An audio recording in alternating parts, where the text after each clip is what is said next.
Hey, welcome back to the third and final video installment of the in-service distributions.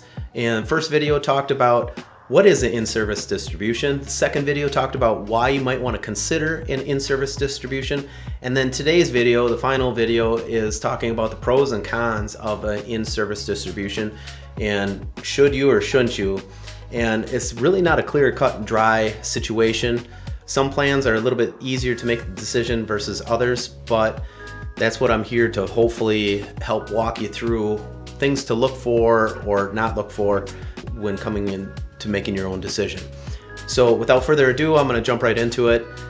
The first and foremost is you need to decide whether or not you are a do-it-yourself investor or you seek outside counsel, whether it's family, friends, co-workers, other advisors. Doesn't make a difference, but the way to tell if you're a do-it-yourselfer is if you're going into your 401k, if you're actively making changes on a regular basis.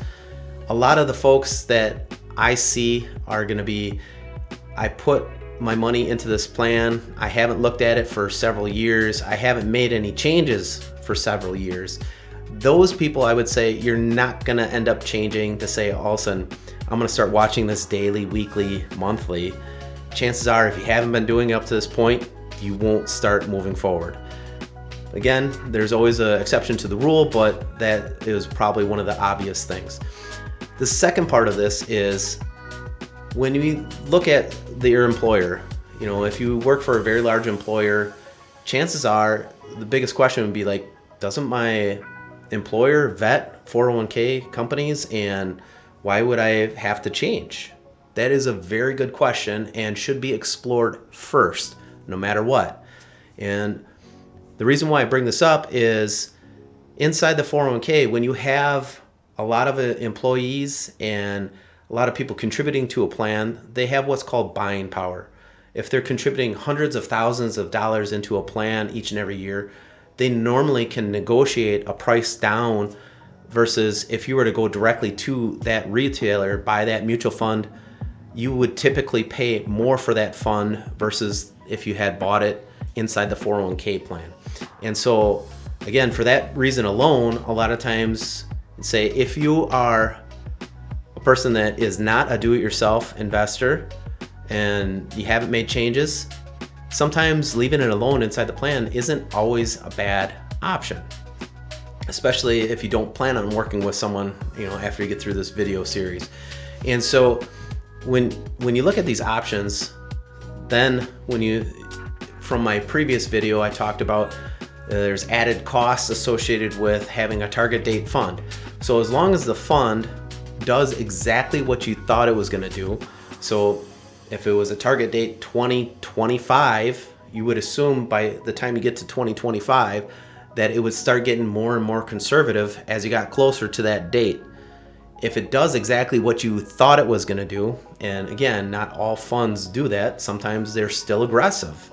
So again, buyer beware, you need to do your research and figure that out, or talk to someone within the 401k company and make sure that it does exactly what you were thinking it was going to do. So sometimes those target date funds, you kind of let it do its own thing and you'll be just fine. But in other scenarios, sometimes when they don't do what we're expecting it to do, they still stay aggressive. That's when you start seeking alternative. Should I be doing something different? So the second alternative, sometimes inside large company 401k plans, they offer what's called self-directed options.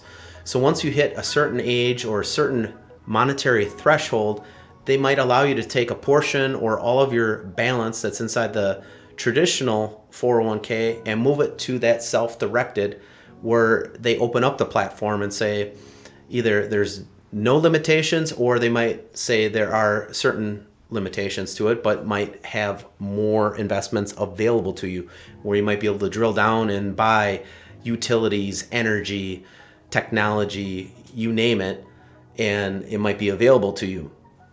So that's sometimes another option that's available right inside the plan. You don't have to open up another account. It's already there and established. You just need to qualify for it. Sometimes that's not the case though either. So In the case where option 1 and 2, where you find out it isn't exactly what you thought it was going to be, then you might start looking to option 3 to say, well, should I move it to an outside source? Self-direct it, either do it yourself or seek out outside counsel, work with an advisor, and then that's where it becomes a little bit trickier to vet people. You need to determine whether or not they are a commission-based, and if they're doing it for your interest or if they're doing it for their own interest. Again, commission-based advisors sometimes will say just about anything, not always, but they might say something where it's not exactly in your best interest. So again, the other alternative option is fee-based advisors. Typically, if you're going to pay somebody a fee for their advice, they're getting paid no matter what, so you would assume that they would be recommending what is in your best interest. And then the caveat to that is, what limitations do those advisors have? Do they have every single company available to them to be able to offer to you? Or do they have a limited reach and they are restricted to certain companies that they can represent or offer? So those are very important questions to be asking when you're vetting your own investment advisors.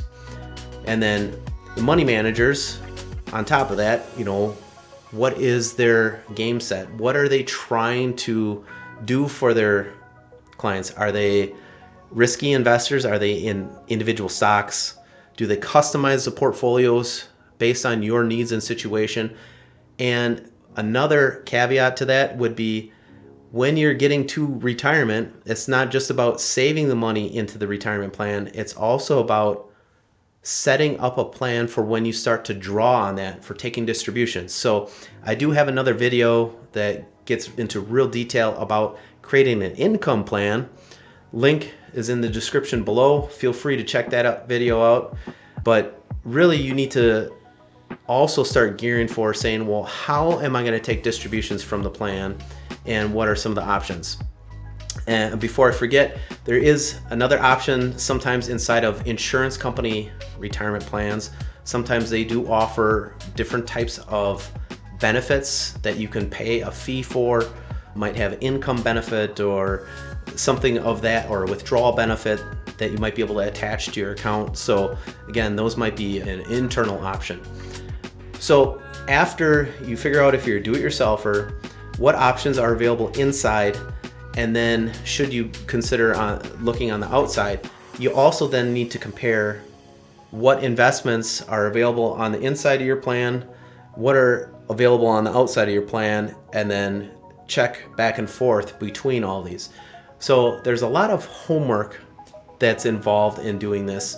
And so sometimes people, they shut down when they hear that they got to do a little bit of legwork into figuring this out.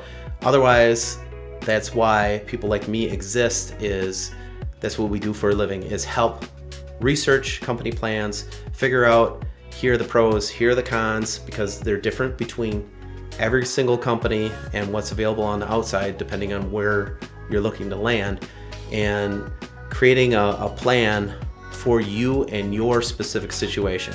So I hope this video helped. Click the link below, otherwise subscribe for future videos. Thanks for watching. See you on the next one.